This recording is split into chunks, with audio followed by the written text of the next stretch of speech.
Hello future leaders, welcome to this channel. मेरा नाम है युवराज सिंह शेखावत और लेक्चर शुरू करने से पहले always remember one thing, be a spokesperson for India. अब आप सभी को पता है, चाहे से वो न्यूज़ चैनल्स हों या फिर बाकी यूट्यूब चैनल्स हों, वो सब ये कवर कर रहे हैं कि जो हमारे प्रधानमंत्री मोदी साहब हैं वो यूएस की विजिट पे गए हैं, यानी कि यूएस का दौरा करने गए हैं।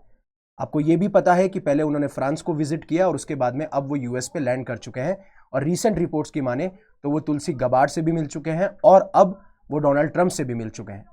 बट इंपॉर्टेंट बात ये है कि ये विजिट हमारे लिए इतनी मैटर करती क्यों है, ऐसे क्या सिनेरियोज हैं जिनके बारे में हम बात करेंगे इस लेक्चर के अंदर। और सबसे इंपॉर्टेंट बात, हाँ हमें पता है कि मोदी एंड ट्रंप बहुत अच्छे दोस्त हैं। इस चीज़ को मैंने लेट्स क्रैक यूपीएससी सीएससी पे भी कवर किया है, कुछ ऐसे प्रूफ्स दिए हैं। और आपको ये भी पता है कि ये विजिट्स बहुत इंपॉर्टेंट होती है इंटरनेशनल पर्सपेक्टिव से, जब भी हम दो देशों के रिश्तों को मजबूत करने की बात करते हैं, क्योंकि यहाँ पे डिस्कशंस होते हैं, डेलिब्रेशंस होते हैं, कौन से वीक एरियाज हैं, कौन से इरिटेंट्स हैं जिन पे बात की जा सकती है और कौन से ऐसे एरियाज हैं जहाँ पे हम मजबूत हैं और मजबूत बन सकते हैं।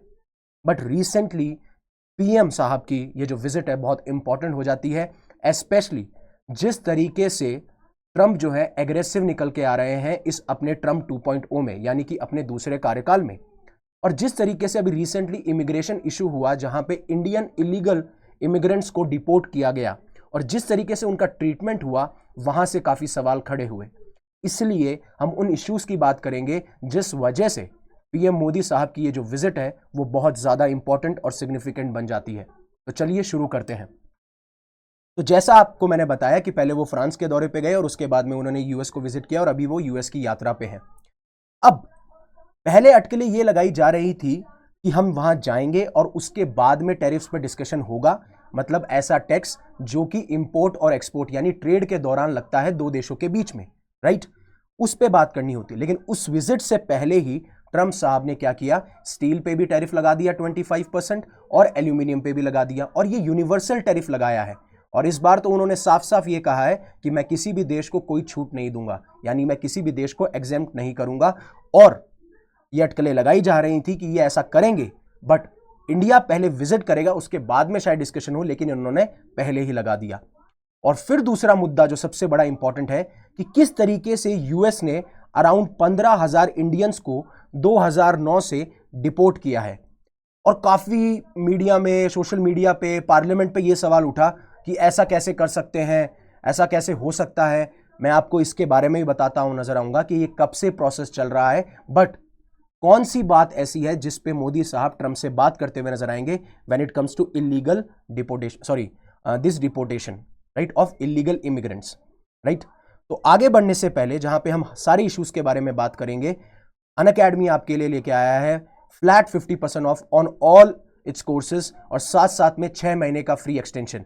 और जो भी लोग आइकॉनिक कोर्स खरीदते हैं उनको मिलेंगे फ्री ऑफ कॉस्ट आपके मुनाल सर के प्रिंटेड इकोनॉमिक नोट्स। और अगर आपको मैक्सिमम डिस्काउंट चाहिए तो आप मेरा कोड यूज कर सकते हैं, दैट इज यूवी पाजी वाला यूवी, एंड उन्होंने मार दी 50, राइट। और अगर आप अपनी प्रीलिम्स की तैयारी को और कंसोलिडेट करना चाहते हैं और मजबूत बनाना चाहते हैं तो हमारे टीचर्स के साथ जुड़ सकते हैं, चाहे से वो मृणाल सर हों, सुदर्शन सर हों, प्रतीक सर हों, सिद्धार्थ सर हों या फिर बाकी जो अनअकैडमी टीम हो, राइट। और अगर आप प्रीलिम्स निकालते हैं तो मेंस की पूरी तैयारी होगी हमारी responsibility, and it will be free of cost. आपको डिस्क्रिप्शन में लिंक मिल जाएगा, एंड अगेन डिस्काउंट के लिए आप UV50 जो कोर्स है, कोड है, वो यूज कर सकते हो। जैसा मैंने आपको बताया कि सारे बैचेस पे फ्लैट 50% ऑफ है। तो इग्नाइट 2026, आरएम 2026, शिखर 2026 जो कि डील करते हैं इंग्लिश हिंदी, तो इंग्लिश एंड हिंदी रिस्पेक्टिवली, तो आप किसी भी एक कोर्स में एनरोल कीजिए, आपको बाकी सारे कोर्सेज एक्सेस मिलेंगे फ्री ऑफ कॉस्ट। अब बात करते हैं कि कैसे चीजें अनफोल्ड हो रही हैं और क्या रियलिटी है और क्यों ये विजिट सबसे ज्यादा इंपॉर्टेंट है। तो आप सभी को पता है कि पास्ट में जब भी ट्रंप ने सरकार बनाई है, मोदी साहब ने सरकार बनाई है, तो इन दोनों के बीच में एक बहुत अच्छा रेपो रहा है। वो रेपो इसलिए रहा है क्योंकि ये एक दूसरे के लिए कंसर्न रहते हैं साफ साफ से। और सबसे बड़ी बात, ये दोनों के दोनों नेशनलिस्ट हैं, दोनों अपने देश को आगे बढ़ाना चाहते हैं और दोनों अपने देश के इंटरेस्ट के बारे में बात करते हुए नजर आते हैं। और जिस तरीके से बैक टू बैक विजिट हुई है, ट्रंप साहब की हो इंडिया में या फिर हमारे प्रधानमंत्री मोदी साहब की हो यूएस में, वो ये चीज दर्शाती है कि एक इंटरनेशनल लेवल पे ये दोनों देश एक दूसरे के साथ कितने अच्छे रिश्ते और मजबूत रिश्ते बनाते हैं। राइट। चाहे से वो सितंबर 2019 का हाउडी मोडी इवेंट हो जहां पे ट्रंप ने हमारे प्रधानमंत्री को होस्ट किया, और वहीं 2020 में नरेंद्र मोदी स्टेडियम में जिस तरीके से हमने ट्रंप साहब को होस्ट किया और वहां कहा गया था अब की बार ट्रंप की सरकार, जिस तरीके से मोदी साहब का जब कैंपेन चल रहा था तो अब की बार मोदी जी की सरकार, वैसे ही उन्होंने ऐसा कहा। लेकिन इस बार ट्रंप है एग्रेसिव, इस बार वो है और ज्यादा एग्रेसिव अपने in terms of handling all these international policies. जैसे उनका ये कहना हो कि मैं WHO से विड्रॉ कर लूंगा, मैं कनाडा को 51st स्टेट बना लूंगा, मैं पनामा कैनाल को हथिया लूंगा, और सबसे इंपॉर्टेंट बात रिसेंटली उन्होंने ये कहा है कि मैं गाजा को ऑक्यूपाई कर लूंगा। और इस चीज ने और ज्यादा जो है टर्मोइल, या फिर आप कह सकते हो कि पूरे ग्लोबल वर्ल्ड ऑर्डर पे छेड़खानी कर दी है, राइट। बट इंपॉर्टेंट इशू जो है इंडिया और यूएस के लिए वो है इमिग्रेशन और डिपोर्टेशन। जिस तरीके से यूएस ने अभी एक बैच भेजा है, फर्स्ट बैच है, जिसमें 104 लोगों को डिपोर्ट किया गया है, ठीक है, 104 लोगों को डिपोर्ट किया गया। सबसे बड़ी बात जिस तरीके से उन्हें डिपोर्ट किया गया, हालांकि वो है इलीगल इमिग्रेंट्स, यानी कि ऐसे इंडियन नेशनल्स, इंडियन सिटीजन्स जो कि यूएस में गए बट उनके पास में वैलिड डॉक्यूमेंट्स नहीं है वहां पे स्टे करने के, वहां पे रहने के, राइट। बट जिस तरीके से उन्हें मिलिट्री एयरक्राफ्ट में बेड़ियों में बांधा गया, हैंडकफ्स लगाए गए, तो काफी टाइम सोशल मीडिया पे बहुत अप्रोर हुआ, बहुत हमें शौक देखने को मिला कि ऐसा यूएस कैसे कर सकता है अगर हमारे साथ में अच्छे रिश्ते हैं तो। और यहीं पे जो प्रधानमंत्री मोदी साहब हैं वो इस पे बात करते हुए नजर आएंगे। बट आपको एक चीज समझनी होगी कि ऐसा पहली बार नहीं हो रहा है। 2009 से लगभग 15,000 से ज्यादा इलीगल इमिग्रेंट्स को डिपोर्ट किया जा चुका है। और जो पहला कार्यकाल था यूएस में ट्रंप का, उस टाइम पे अराउंड 6,000 लोगों को, 6,000 लोगों को क्या किया गया था, डिपोर्ट किया गया था। और ये आप डेटा देख सकते हैं हर साल दर साल कि किन किन लोगों को डिपोर्ट किया गया है, राइट। और अभी मैं बताऊं तो अराउंड लाखों में ऐसी जनता है जो यूएस में रह रही है एज ए इलीगल इमिग्रेंट। मैं इंडियंस की बात कर रहा हूं, और ये डेटा दिया था डिपार्टमेंट ऑफ होमलैंड सिक्योरिटी ने, जो कि यूएस का एक डिपार्टमेंट है। अब इंटरनेशनल लॉ से कंप्लाई करते हुए इन इलीगल इमिग्रेंट्स को इंडिया में डिपोर्ट किया गया है। लेकिन जो आप सवाल उठा रहे थे कि हैंडकफ्स क्यों हैं, शैकल्स, बेड़ियों में क्यों बांधा गया है, ये यूनाइटेड स्टेट्स का एक स्टैंडर्ड ऑपरेटिंग प्रोसीजर है। और इसी के बारे में बात करते हुए नजर आएंगे इस विजिट में हमारे प्राइम मिनिस्टर नरेंद्र मोदी साहब डोनाल्ड ट्रंप के साथ में। सबसे बड़ा इशू ये है कि इस वजह से ये विजिट बन जाती है सबसे इंपॉर्टेंट, आपको ये ध्यान रखना होगा। और इंपॉर्टेंट ये है कि इंडिया को ये एंश्योर करना पड़ेगा कि जो ये मूवमेंट हो रहा है इंडियंस का, ये अफेक्ट ना करे, ये जो डिपोर्टेशन हुआ है ये इफेक्ट ना करे उन लोगों को जो लीगल चैलेंज से गए हैं, जिनके पास में वैलिड डॉक्यूमेंट्स हैं, चाहे से वो स्टडी के लिए गए हों, वर्क के लिए गए हों, टूरिज्म के लिए गए हों, ये अफेक्टेड नहीं होना चाहिए। तो इन दोनों मुद्दों पर बात करते हुए नजर आएंगे, राइट। फिर दूसरा सबसे बड़ी बात, टैरिफ, जो कि बहुत ही प्यारा वर्ड है। अगर मैं ट्रंप की डिक्शनरी की बात करूं, उनके फॉरेन पॉलिसी के हिसाब से सबसे की इंपॉर्टेंट टर्म टैरिफ है। जिस तरीके से उन्होंने बोला मैं कनाडा पे लगा दूंगा टैरिफ, मैं मैक्सिको पे लगा दूंगा, मैं चाइना पे लगा दूंगा, और ये एक मेजर इरिटेंट है हमारी रिलेशनशिप में। 2018 में भी ऐसा हुआ था जब ट्रंप साहब ने 25% लगाया था स्टील हमारे प्रोडक्ट्स पे टैरिफ, और एल्यूमिनियम जो प्रोडक्ट्स हैं उन पे भी 10% उन्होंने टैरिफ लगाया था, राइट। और जिस तरीके से ट्रंप साहब ने बाकी कंट्रीज पे टैरिफ लगाया और अभी इंडिया पे भी यूनिवर्सली लगा दिया है, और इंडिया को वो पहले भी कहते हुए आए हैं कि India is a tariff king and abuser of tariffs in the past. अब आपको समझना पड़ेगा कि कनाडा है, मैक्सिको है, चाइना है, बड़े बड़े प्लेयर्स हैं, फिर इंडिया को क्यों टारगेट किया जा रहा है। देखिए, जब भी ट्रंप एग्रेसिव होते हुए नजर आते हैं कि मैं पनामा को हथिया लूंगा, कनाडा को 51st स्टेट बना लूंगा, तो उसका पीछे अंडरलाइंग एक मोटिव होता है। वो मोटिव ये होता है कि किस तरीके से जो अमेरिका को चीजें फायदा पहुंचा सके, राइट, उससे मैं कैसे सामने वाले नेशन के साथ में नेगोशिएट कर सकूं। तो ये जो धमकियां होती हैं, ये जो एग्रेसिवनेस होती है, ये होती है कि कैसे हम उस पर्टिकुलर नेशन के साथ में डील करें जिससे कि अमेरिका को ज्यादा फायदा हो। अब इस कंटेक्स्ट में कैसे फायदा होगा, मैं वो आपको डिस्कस करता हुआ नजर आऊंगा। अब जिस तरीके से पिछली बार जब ट्रंप ने टैरिफ लगाए और इस बार भी यूनिवर्सली लगा चुके हैं, तो इंडिया को क्या दिक्कत है। जब इंडिया स्टील एक्सपोर्ट करता है, एल्यूमिनियम प्रोडक्ट्स एक्सपोर्ट करता है, तो इतनी ज्यादा भारी मात्रा में नहीं करता है। मैं नहीं कह रहा कि बिल्कुल नहीं करता है, अराउंड 95,000 टन जितना मुझको याद आ रहा है उतना लगभग करता है। बट उससे पहले बहुत सारे ऐसे लोग हैं, ऐसे नेशंस हैं जो कि कर रहे हैं एक्सपोर्ट। बट दिक्कत यहां पे है दो चीजों की। एक है जो हमारी जो मैन्युफैक्चरिंग स्टील कंपनीज है, जो डोमेस्टिक स्टील मैन्युफैक्चरिंग कंपनीज है, उनके ऊपर प्रेशर आता है प्राइसिंग का। अब आप बोलेंगे ये कैसे होता है? देखिए, जैसे बाकी मार्केट्स पे अगर इन्होंने टैरिफ्स लगा दिए, तो टैरिफ्स लगाने के बाद में क्या होगा, वो जो चाइना, कनाडा, मैक्सिको या फिर बाकी जो नेशंस हैं जो कि स्टील एक्सपोर्ट कर रहे थे, वो क्या करेंगे, वो यूएस के मार्केट को छोड़ के बाकी सारे मार्केट्स को एक्सप्लोर करेंगे। अब जब बाकी सारे मार्केट्स को एक्सप्लोर करेंगे तो वो हमारे मार्केट के अंदर भी एक्सपोर्ट करेंगे, राइट, और हम उनसे इंपोर्ट करेंगे। जब इंपोर्ट करेंगे तो ज्यादा ओवर सप्लाई हो जाएगा। ओवर सप्लाई हो गया तो मतलब कि सप्लाई ज्यादा है और डिमांड कम, तो प्राइसेस क्या हो जाएंगी, प्राइसेस नीचे आ जाएंगी। और जब प्राइसेस नीचे आ जाएंगी तो हमारी इंडस्ट्री पे भी प्रेशर बनेगा कि हमारे जो स्टील के दाम है उनको कम करें, और जो हमारा मार्जिन बन रहा था, तो पहली चीज हमारा मार्जिन नहीं बनेगा, हमारा प्रॉफिट नहीं बनेगा। तो एक तो हमारा प्रॉफिट डोमेस्टिक लेवल पे खत्म हुआ, दूसरा हम अब एक्सपोर्ट भी नहीं कर पा रहे। दूसरी सबसे इंपॉर्टेंट चीज dumping.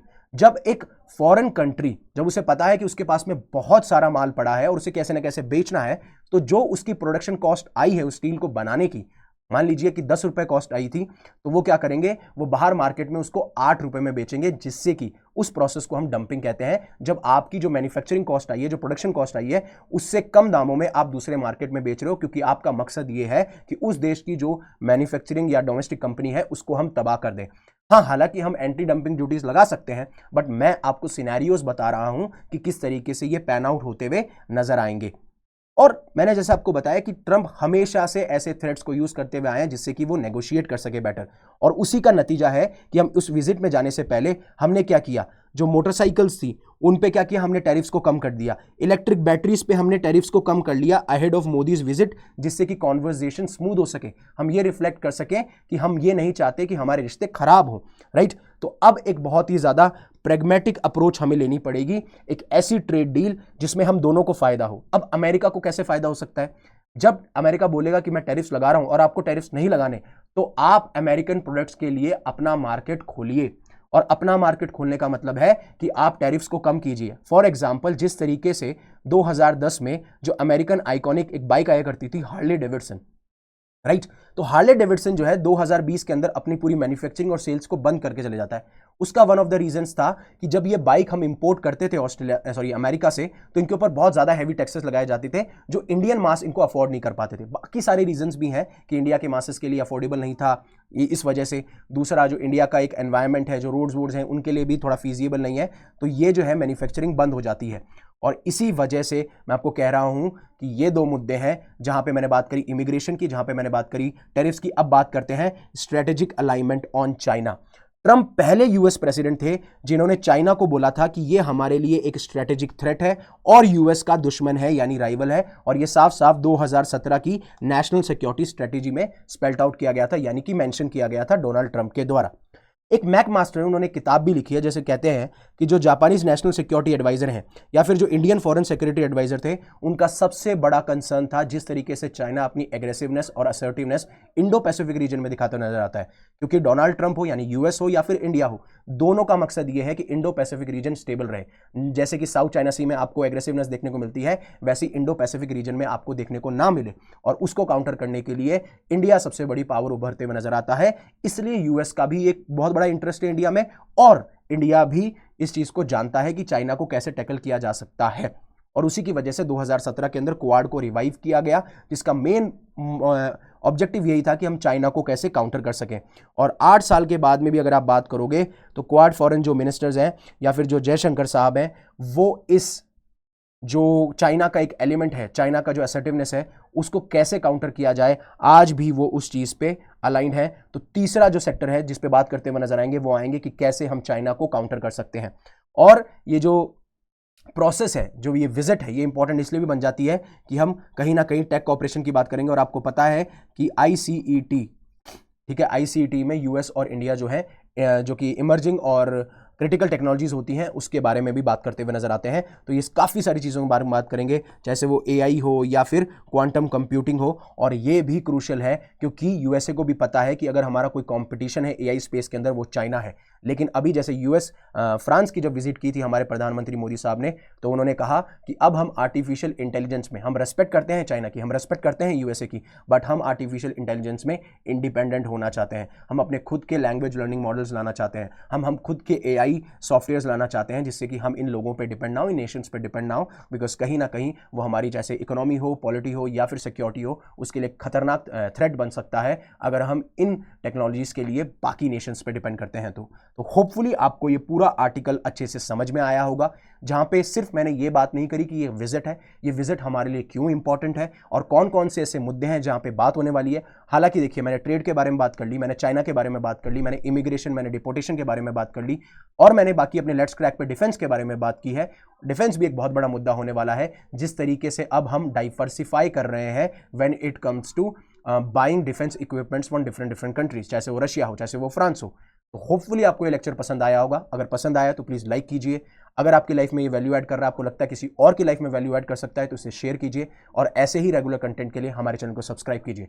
Again thank you very much for giving me a precious time. Stay safe, stay happy, शब खैर।